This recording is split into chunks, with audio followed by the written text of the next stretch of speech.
C'est dur de se réveiller à 14h du matin. Salut à tous et bienvenue dans cette nouvelle vidéo. Comme vous avez pu le voir dans le titre, si vous avez cliqué sur celle-ci, je vais vous raconter des anecdotes qui m'est arrivé en rapport avec le monde du jeu vidéo, et plus précisément 3 dans celle-ci. Tout le monde a plus ou moins quelque chose à raconter au travers de son vécu dans le domaine du jeu vidéo, son expérience, des trucs marrants, des trucs incroyables, des trucs que quand on les vivait, on se disait dommage qu'il n'y avait pas de caméra à ce moment-là, parce qu'à l'époque ça n'existait pas forcément. Et je me suis dit que comme j'en avais aussi, j'allais vous raconter mes propres histoires que j'ai vécues, donc sans plus attendre, première anecdote. Le ressort maudit. Alors pour la première histoire, on va retourner en l'an de grâce 2000, à l'époque de la Dreamcast, où je considérais la manette comme digne de l'Enterprise.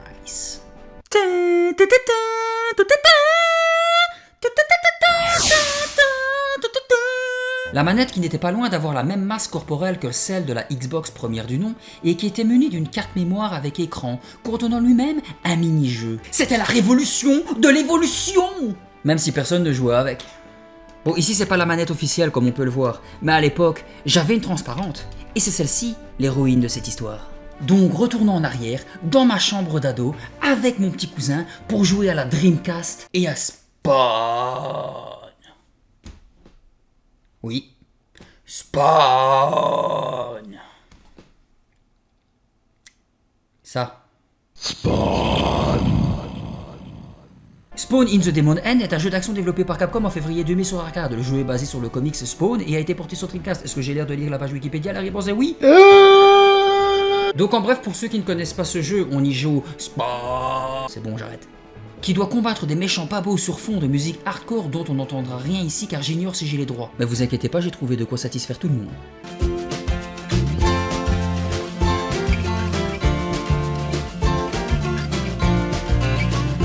Le jeu n'a pas de mode histoire, il a été fait pour le mode multijoueur. Et quel multi! Spawn n'était pas le seul personnage jouable, il avait tout un tas de potes, 36 pour être exact, pour vous aider à défoncer du laidron des enfers. On pouvait jouer à 4 étant donné que la Dreamcast avec la GameCube a été je crois l'une des premières consoles à avoir 4 supports manettes. Et dans l'arène vous pouviez tout péter, et comme vous pouvez le voir c'est ultra bourrin.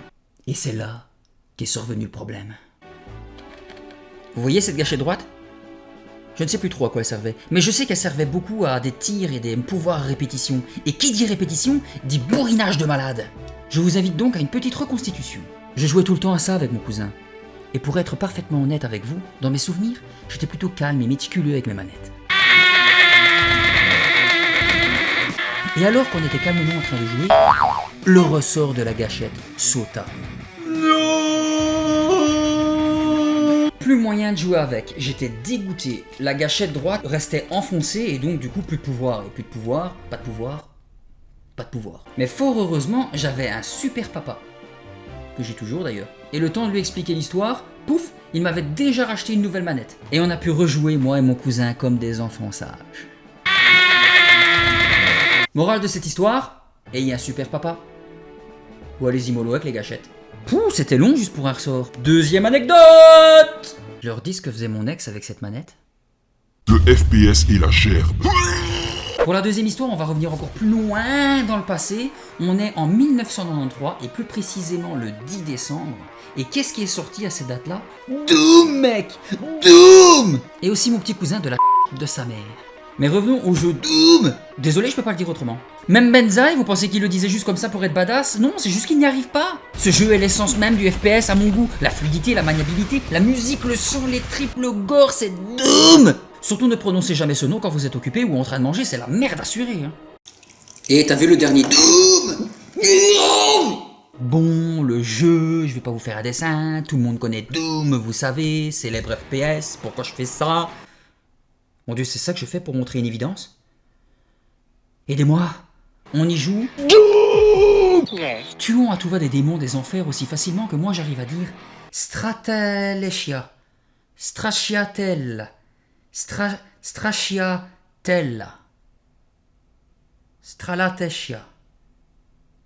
Vous inquiétez pas, lui il tue les démons plus facilement. Par contre, quelque chose sur laquelle je me serais bien passé, c'est cette manie à chaque fois dans les jeux de ce style à devoir mettre des clés de toutes les couleurs pour ouvrir des portes à la façon de Resident Evil. Qui c'est qui fait ça? Qui c'est qui a décidé ça? Qui? Oh, fait chier, déjà 3 clés pour ouvrir cette porte des toilettes. Quoi? Vous devez trouver la clé brune? Oh, c'est dégueulasse. Il ne trouvera jamais cette clé et il se chiera dessus.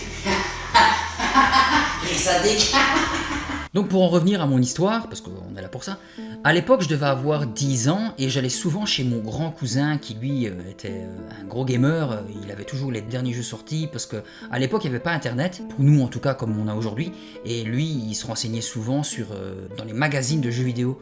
Et moi j'avais pas ça, j'étais trop petit pour avoir les magazines, donc je ne m'y intéressais même pas. Enfin aux magazines, hein, pas aux jeux vidéo. Pour vous dire, lui il avait acheté la Neo Geo Day One. Terrible cette console d'ailleurs. Et un soir j'arrive chez mon cousin et qu'est-ce que je vois sur la télé cathodique du salon? Le Saint Graal. Doom. Je me suis installé des heures durant à côté de lui, regardant mon cousin déverser tripes et organes de monstres sur fond de musique hardcore tout en mangeant de la pizza, en suivant l'ondulation hypnotisante de la caméra qui ballottait telle des vagues dans l'océan, à droite, à gauche, en haut comme en bas. Et là, c'est le drame. Je remplis un demi-seau de gerbotron jambon fromage. Je vous jure que c'est vrai. Toute ma vie, j'ai toujours cru que j'avais vomi à cause de l'ambiance de l'époque, car avant, ils avaient une maison assez rurale et en plus, on éteignait les lumières pour se mettre vraiment dans le sombre, quoi, pour être dans l'ambiance. Je pensais qu'avec l'ambiance du jeu et la pizza, mon petit cœur d'enfant de 10 ans n'avait pas supporté. Mais en fait, rien à voir. Il n'y a pas si longtemps, j'ai appris la vérité, je suis tombé sur ce genre d'article. Le dilemme gamer cinétose. Et qu'est-ce que la cinétose? Moi j'en ai déjà eu en vrai. Et c'est pas agréable du tout.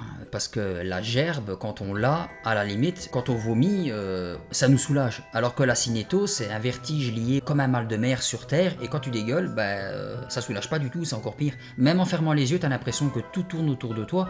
Et t'es gerbotroman. Alors le mal de mer est un phénomène très connu, je l'avais dit, plutôt banal, tout le monde l'a déjà expérimenté d'une manière ou d'une autre, mais chez certaines personnes, il peut être déclenché par différentes sources. La plus connue, la nausée et la somnolence ressentie lorsqu'on lit en voiture ou que l'on se trouve sur un bateau qui tangue un peu trop. Sauf que là, moi j'étais dans une maison. Et la moins connue, les simulations et les sources vidéo. Voilà, ça, on entre plus dans mon cas. Et comme le cerveau est parfois bien foutu, lorsqu'il reçoit des informations contradictoires, il repasse en mode self-défense et déclenche un mécanisme de protection instinctif, hérité de nos ancêtres. Confusion des informations dans le cerveau, égale empoisonnement probable, égale expulsion du poison, égale nausée, vomissement, ou somnolence afin de forcer le repos. Oui, je sais, c'est un petit peu trop scientifique. Bon, ok, reconstitution. En bref, c'est ça. Souffrir de cinétose et jouer aux jeux vidéo, et aux FPS particulièrement, regarder des films avec l'effet caméra à l'épaule ou encore se frotter au casque de VR. Ah oui, se frotter, je croyais qu'il... devient vite un problème qu'il faut apprendre à anticiper et à dominer d'une manière ou d'une autre. Morale de l'histoire, privilégiez la bouffe plus fluide. Ça passe mieux quand ça remonte. Troisième anecdote! Le jeu volé qui ne l'était pas. Volé. Pour cette dernière histoire, on revient plus dans notre temps, on est en 2014, pour le jeu Lord of the Fallen. Développé par Deck 13 et édité par Bandai Namco, c'est un classique action RPG semblable au Dark Souls, bien que pour ma part, plus accessible que les DS, je l'ai trouvé un chouïa plus facile. J'ai ragé, c'est pas ça, mais moins je trouve.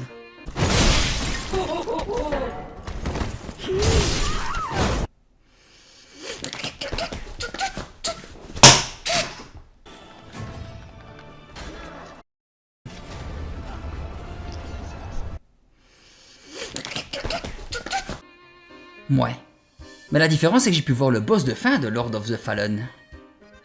Le battre, non. Mais le voir, oui.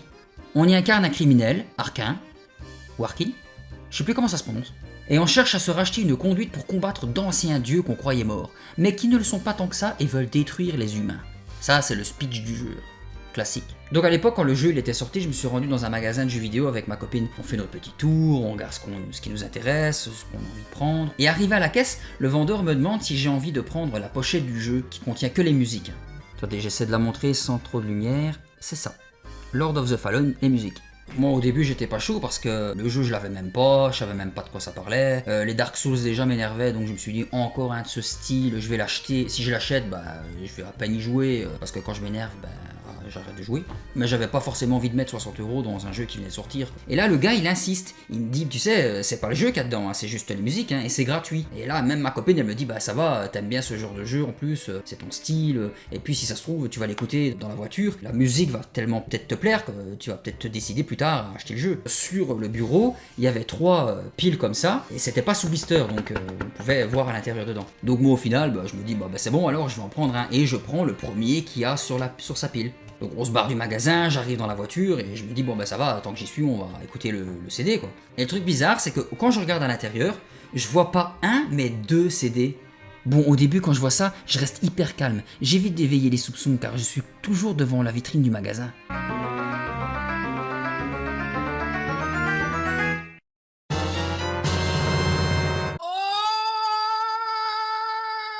Bon, en vrai, je panique pas, je me dis, bon, bah l'un des CD, c'est forcément les musiques, comme c'est écrit là.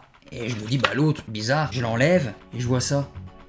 Je me dis, c'est peut-être une démo, comme il y avait à l'époque. Je rentre chez moi, j'installe le jeu dans la console et je vois sur la PS4 qu'il y a une bonne dizaine de gigas de mémoire à installer. Et je me dis, fou, chaud, la démo, elle doit être balèze, hein. Je commence une partie et je m'aperçois au fur et à mesure, plus je joue, plus je me dis, waouh, dis donc, elle est longue cette démo.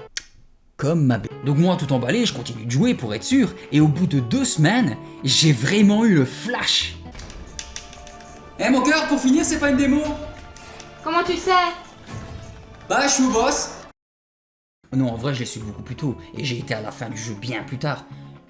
J'ai vu le boss, je l'ai pas battu. Mais justement, 2 semaines après que j'avais eu le jeu, même si je l'avais pas fini, je suis retourné au magasin pour expliquer au vendeur ce qu'il y avait eu dans la pochette. Et je lui ai demandé si c'était normal, si c'était un cadeau, ou rien à voir. Et là, le type dégoûté, j'ai vu le seum sur son visage. Le gars, en vrai, il me dit, si j'avais su qu'il y avait un jeu dans les pochettes, parce que, pas sous blister, et il l'aurait gardé pour lui, parce que, en vrai, les CD comme ça, sans boîte, bah, c'est pas vendable. Et lui-même n'explique pas pourquoi il y avait un CD du jeu dans la pochette, parce que c'est lui qui m'a dit de le prendre en disant que c'était gratuit, et qu'en plus, il n'y avait pas le jeu dedans. Parce que si ça se trouve, j'ai eu une double chance. Parce que non seulement j'ai pris la première pochette de la pile sur les 3, mais si ça se trouve, la deuxième chance, c'est que c'était le seul où il y avait un CD du jeu dedans. Les 2 autres, non.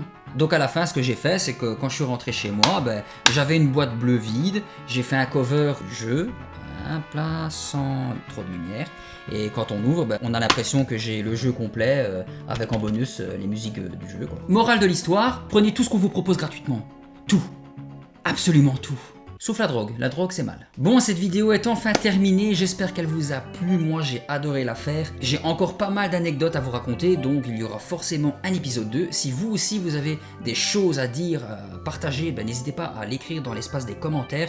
Si jamais la vidéo vous a plu, et j'espère que c'est le cas, montrez-le moi, c'est hyper important que j'ai du soutien. Mettez le pouce et abonnez-vous si c'est pas déjà fait, et partagez aussi parce que YouTube, comme vous le savez, ne montre que les gros youtubeurs, et ça me ferait extrêmement plaisir d'être aidé par vous. J'ai hâte de vous raconter mes autres histoires sur les jeux vidéo. D'ici là, je vous dis à la prochaine, je vous fais des bisous, ciao ciao.